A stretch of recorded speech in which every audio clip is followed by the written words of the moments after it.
Fala macacada, tudo bem com vocês? Eu espero que estejamos todos muito bem hoje. Antes de começarmos essa conversa, eu gostaria de pedir a vocês que se inscrevessem no nosso canal e que curtissem esse vídeo. A página Biólogos Teóricos agradece o apoio de todos os nossos inscritos, mas a gente precisa aumentar o nosso público. Então eu peço que vocês compartilhem esse vídeo com seus amigos em suas páginas no Facebook, no Instagram, links no WhatsApp, sinais de fumaça, enfim, curtam e espalhem o máximo possível o nosso canal, ok? A Biólogos Teóricos agradece. Bom, nós estamos vivendo mais um momento em que a interferência política na ciência em nosso país é notória e maléfica. Isso me lembra da trágica história de um cientista geneticista na antiga União Soviética, no início do século XX, e que nos mostra como a loucura da intromissão da política na ciência pode trazer prejuízos às vezes irreparáveis. Vão vendo aí. Bem, quem já trabalhou com genética de plantas ou é um criador de plantas, conhece um cara chamado Nikolai Vavilov. E a sua incessante energia na coleta de importantes variedades de culturas alimentares em todo o mundo e a aplicação da genética para o melhoramento dessas plantas. Vavilov defendia a ideia de que havia centros de origem ou de diversidade para todas as espécies de plantas e que a maior variação seria encontrada no local onde essas espécies evoluíram. Por exemplo, trigo no Oriente Médio, café na Etiópia, milho na América Central e assim por diante. Assim, os centros de origem, comumente conhecidos agora como centros Vavilov, são onde você deve começar a procurar genótipos, genes responsáveis por um determinado traço específico, como de resistência a doenças, tolerância ao estresse ou qualquer outro traço que você esteja procurando. Essa noção aplica-se a qualquer espécie e é por isso que você pode encontrar mais variação genética em alguns países, genética humana, em alguns países africanos do que no resto do mundo.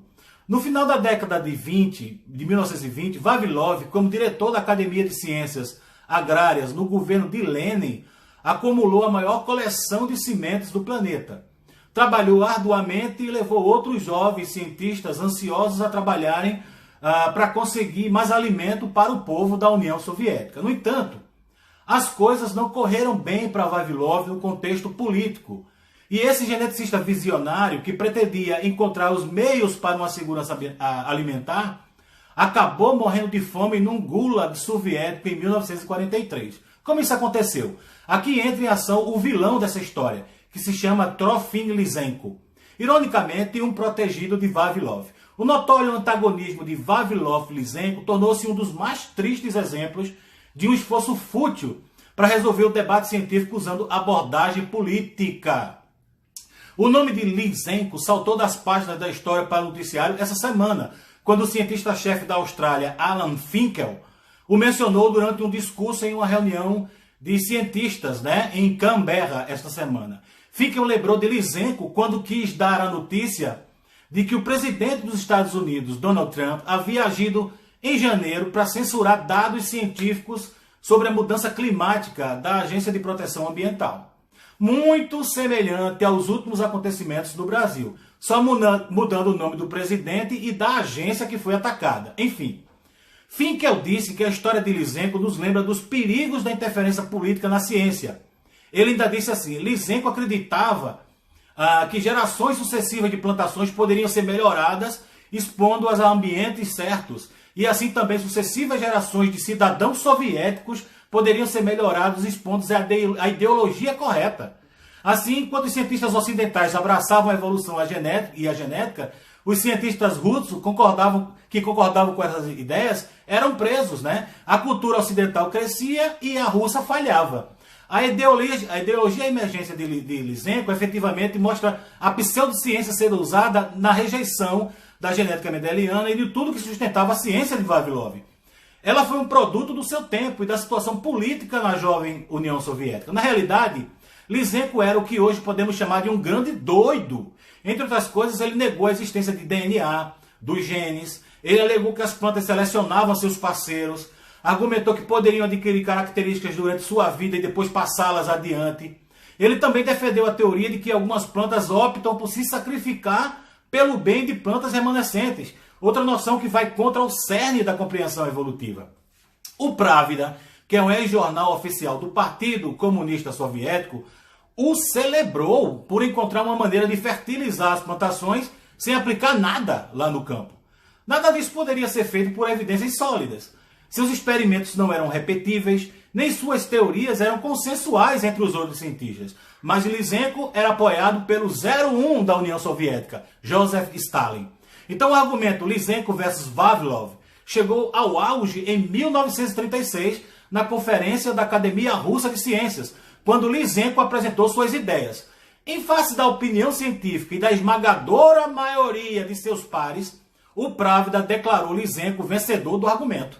Em 1939, depois de alguns cientistas já terem sido presos, baleados ou estavam desaparecidos, incluindo o diretor do Instituto Lenin, sobrou uma vaga. E o homem mais poderoso do país indicou Lysenko, tornando-o agora chefe de Vavilov.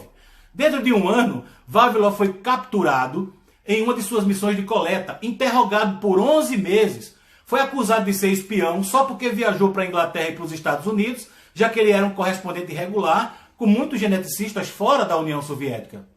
O fato de Vavilov ter vindo de uma família de empresários não ajudou a sua causa, enquanto Lysenko era de origem camponesa e um ideólogo soviético. Vavilov então foi enviado para um gulag, onde tragicamente morreu em 1943. Enquanto isso, sua coleção em Leningrado estava no meio de um cerco de 900 dias, e ela só sobreviveu graças ao sacrifício da equipe, que formou uma milícia para evitar que a população faminta e os ratos comessem a coleção de mais de 250 mil tipos de sementes, frutas, raízes. Até mesmo começaram a cultivar batatas em suas casas e outras plantas para garantir que os tubérculos não morressem antes de perderem a sua viabilidade.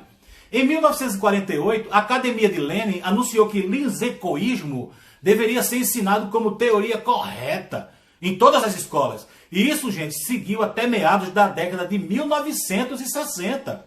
Felizmente, na era pós-Stalin, Lysenko foi lentamente marginalizado junto com sua teoria, e hoje Vavilov é considerado um grande herói soviético.